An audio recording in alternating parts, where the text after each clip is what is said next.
محترم ناظرین، السلام علیکم ورحمۃ اللہ تعالی وبرکاتہ۔ آج آپ کے سامنے وطر کی نماز کے 5 اہم مسئلوں کے بارے میں چرچا کریں گے جو دعائے قنوت کے تعلق سے ہے۔ پہلا مسئلہ کیا ہے کہ کس شخص کو وطر کی نماز میں دعائے قنوت پڑھنا منع ہے۔ دوسرا کیا ہے کہ کس صورت میں دعائے قنوت کی تکبیر کے لیے ہاتھ اٹھانا منع ہے۔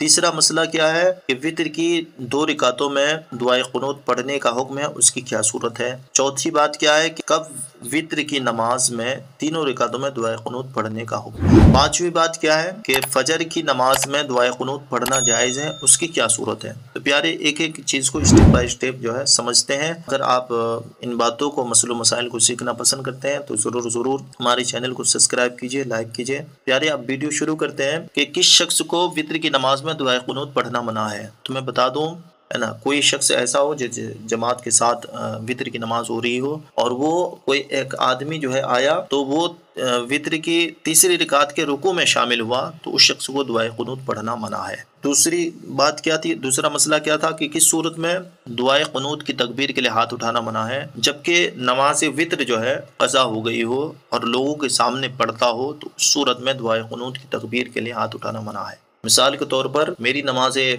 وطر جو ہے قضا ہو گئی تھی اور یہاں پہ کافی لوگ جو ہے مسجد میں بیٹھے ہوئے تھے، تو میں وطر کی نماز پڑھوں گا ضرور مگر لوگوں کے سامنے ہاتھ اٹھاؤں گا نہیں، کیونکہ میری نماز قضا ہوئی تھی اور قضا کرنا گناہ ہے اور گناہ کا اظہار بھی کرنا یعنی لوگوں کے سامنے ظاہر کرنا بھی یہ گناہ ہے۔ تیسری کیا بات تھی کہ وطر کی 2 رکعتوں میں دعائے قنوت پڑھنے کا حکم ہے، یعنی دونوں رکعتوں میں دعائے قنوت پڑھنے کا حکم ہے، اس کی کیا صورت ہے۔ جبکہ وطر میں شک ہو کہ دوسری پڑھی ہے یا تیسری رکعت ہے، اس صورت میں وطر کی 2 رکعتوں میں دعائے قنوت پڑھنے کا حکم ہے۔ وطر کی 2 رکعت میں دعائے قنوت پڑھنے کا حکم ہے، اس کی کیا صورت ہے۔ اس کی صورت یہ ہے کہ جبکہ وطر میں شک ہوا ہو کہ دوسری رکعت ہے یا تیسری رکعت ہے تو اس صورت میں وطر کی 2 رکعتوں میں دعائے قنوت پڑھنے کا حکم ہے۔ ایک اسی رکعت میں یعنی جس میں شک ہو اسی میں دعائے قنوت پڑھے، اور دوسری جو ہے پھر قعدہ کے بعد والی رکعت میں یعنی تیسری میں۔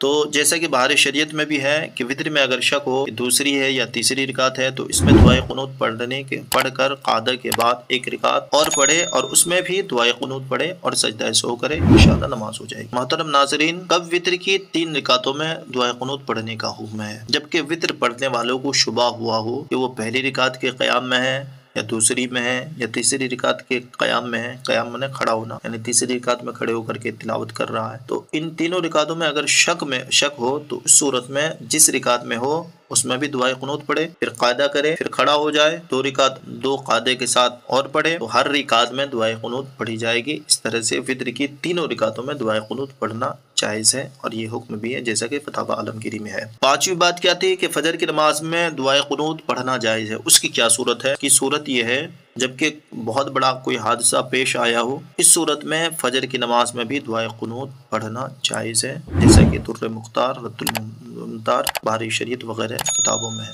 محترم ناظرین، اگر ہماری ویڈیو آپ کو اچھی لگی ہو تو ضرور اس چینل کو سبسکرائب کیجئے، لائک کیجئے، شیئر کیجئے۔ السلام علیکم ورحمۃ اللہ تعالی وبرکاتہ۔